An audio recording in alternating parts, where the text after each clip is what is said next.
Друзья, всем привет! Германию в будущем ожидает еще один кризис. И если вы хотите знать, что это за кризис, а это такой, я думаю, будет очень серьезный кризис, поэтому смотрите это видео до конца, обязательно подпишитесь на мой канал, и вы будете понимать, что это за кризис. Итак, в настоящее время, кто проживает в Германии, да не только в Германии, а вообще в странах Европейского Союза, сталкивается с такой ситуацией, когда хочет прийти кто-то, какое-то заболевание, да, там, или хочет сделать УЗИ, приходит к врачу, да, врач как бы ему не отказывает, если надо УЗИ сделать, и говорит: тебе термин, там, придешь через 3 месяца или через 2 месяца. То есть сразу человек не может получить медицинскую помощь, да, но если это не какая-то неотложная ситуация, например, там аппендицит или роды, понятно, там быстренько окажут. Но если это какая-то такая услуга медицинская, которая можно подождать, скажем, да, и не экстренная, тогда человек может ждать там и 2 месяца, и 3 месяца. Ну, вы все это прекрасно знаете. И почему так происходит? Потому что не только в Германии, вообще в странах Европейского Союза не хватает работников здравоохранения. То есть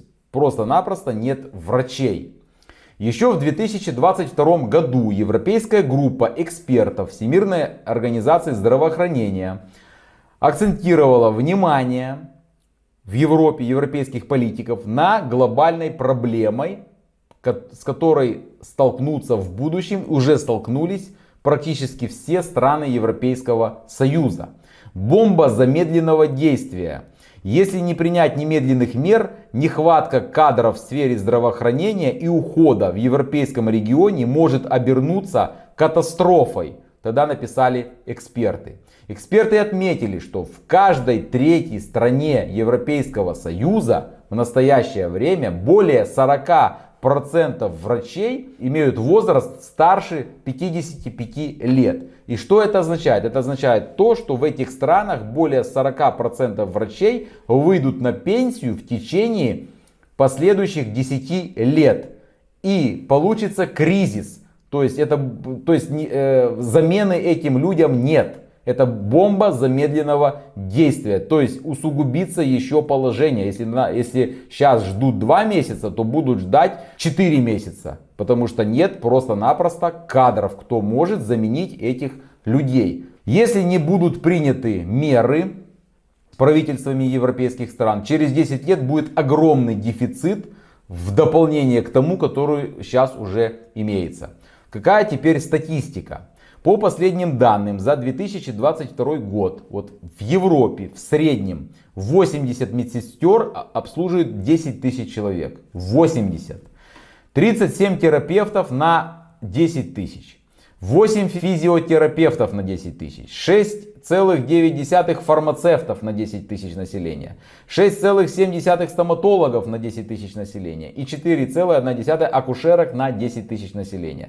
И казалось бы, да, есть проблема. Об этой проблеме говорят правительством эксперты, да, в сфере здравоохранения. То есть ищите пути решения этой проблемы, что-то делайте, какие-то действия, значит, принимайте что-то. И вот прошло 3 года с момента, когда была эта встреча европейской группы экспертов Всемирной организации здравоохранения. И они указали об этом, написали официально отчете, что, ребята, решайте, будет проблема. 3 года прошло, а ВОЗ и ныне там. Никто ничего не решает. Как эта проблема была, так и она и осталась. Как мы знаем, друзья, после того, как в Украине началась война, февраль 2022 года, очень много украинских беженцев приехало в страны Европейского Союза. Примерно по статистике сейчас находится 6 миллионов, да. Значит, и очень много среди них есть медицинских работников, то есть квалифицированных и высококвалифицированных врачей, которые являются действительно хорошими специалистами, каждый в своей сфере. Они въехали в страны Европейского Союза. И многие из них, конечно же, хотят продолжать заниматься практикой и в Европе, потому что в Украину они не хотят возвращаться. Все нормальные, адекватные люди понимают, что в Украине там еще 10 лет, даже после окончания войны, ничего хорошего не будет. Экономики там просто нет и так далее. Поэтому люди не хотят возвращаться туда. Тем более те, которые имеют хорошую специальность, тем более врачи. Прекрасно понимают, что заработные платы никогда такой не будет в Украине, которую они могут получать в странах Европейского Союза, как врачи. И вот прямой путь, да, казалось бы, для правительств европейских государств, прямой путь вот частичного решения этой проблемы. То есть есть врачи украинские, которые хотят работать, но есть барьеры. То есть надо этих людей интегрировать на европейский рынок, значит, здравоохранения. Но опять же есть бюрократические препятствия, плюс языковой барьер, значит, сложность аккредитации, сложность подтверждения там образования, квалификации, значит, ну и вообще сложности этих людей интегрировать в систему европейского здравоохранения. Значит, как пример, Португалия, чтобы врач мог спокойно работать, он должен сдать экзамен на португальском языке. Тогда и приехало очень много тоже украинских врачей, и есть такая организация, Португальская медицинская ассоциация, она предложила, давайте мы уберем экзамен, пусть они не сдают, если хирург, у него стажа 20 лет. Украинского, да, то есть понятно, он изучает язык, но понятно, что он экзамен не сдаст, потому что термины и так далее человек, сложно выучить. Поэтому, но он хороший специалист. Давайте мы не будем заставлять их учить язык, пусть они пройдут квалификацию, мы их поставим, мы их устроим на работу, там в больнице, пусть они работают, но мы поставим над ними наставника, который будет там учить им языку, практика и смотреть. Потому что может быть какая-то там разница есть и так далее в этих процедурах, которые указывали в Украине и в Португалии. Но человек научится, человек, если он профессионал, он быстренько поймет, что делать и так далее. Тем более у него огромный опыт за плечами. И это предложение было вынесено на рассмотрение португальскому правительству. И правительство португальское ничего не решило. И поэтому эти люди не пришли, скажем так, на работу и не стали помогать. Да, стали там или сидят на пособиях, или работают, но занимаются неквалифицированной работой, потому что не знают португальского языка. Такая же проблема наблюдается и в Германии. Тоже огромные сложные бюрократические требования, значит, в системе признания квалификации. Да? И я, например, лично знаю одного хорошего хирурга, практикующий. В Украине он 20 лет работал хирургом. Значит, и сейчас он находится в Германии, он сейчас подтверждает там свое образование. Вот, и он работает, он не сидит на пособии, он работает. И что он делает? Он раскладывает шоколадки в одном из супермаркетов. Вот и все. Хирург, который 20 лет оперировал в Украине. Ну так. По словам федерального министра здравоохранения Карла Лаутербаха, в ближайшие несколько лет Германия столкнется с нехваткой 50 тысяч врачей. В настоящее время в Германии проживает около 1,2 миллиона украинских беженцев и 972 тысячи сирийских беженцев, что делает их двумя крупнейшими группами просителей убежища в стране. Многие из них являются высококвалифицированными врачами.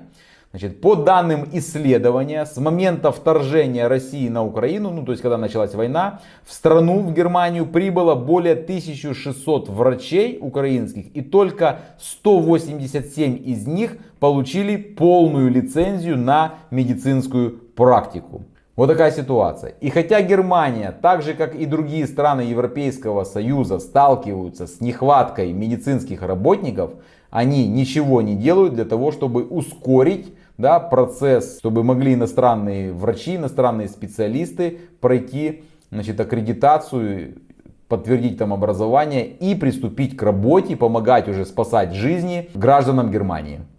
Вот так. Я не знаю, честно говоря, то есть сложная процедура, то есть и нехватка, и казалось бы, если врач-хирург, он, я не знаю, какие-то требования, сложно мне судить, да, потому что я не специалист в этой сфере, вот. Но вот у меня к вам вопрос, вот как вы считаете, друзья, если врач-хирург, например, из Украины или, например, из Сирии, имеет такой огромный опыт, вот есть ли смысл ему как-то упростить признание диплома, признание его квалификации, чтобы он быстрее вышел на работу в Германии, если он хочет еще это сделать, понимаете? Или все-таки не надо упрощать, пусть они там учат язык, пусть они вот сдают эти 2 экзамена, там практику проходят, то есть 2-3 года ему надо, чтобы он подтвердил и стал, скажем так, врачом в Германии. Или все-таки можно ему доверить, например, и ускорить этот процесс, чтобы он это подтвердил за год, например. Вот напишите свое мнение. Будете ли вы доверять, например, украинскому специалисту, сирийскому, да, если он пройдет какую-то ускоренную процедуру, и, значит, и станет работать врачом в Германии. Но если люди, которые имели там, например, я не говорю за студента, который в Украине закончил, да, образование и приехал в Германию. Нет, я говорю за тех, кто имеет опыт, например, там, вот как хирург, имеет 20 лет стажа операций. Человек каждый день там через день проводил. Вот таким врачам я имею в виду. Будете вы доверять иностранным или нет? Напишите, пожалуйста, свое мнение в комментариях.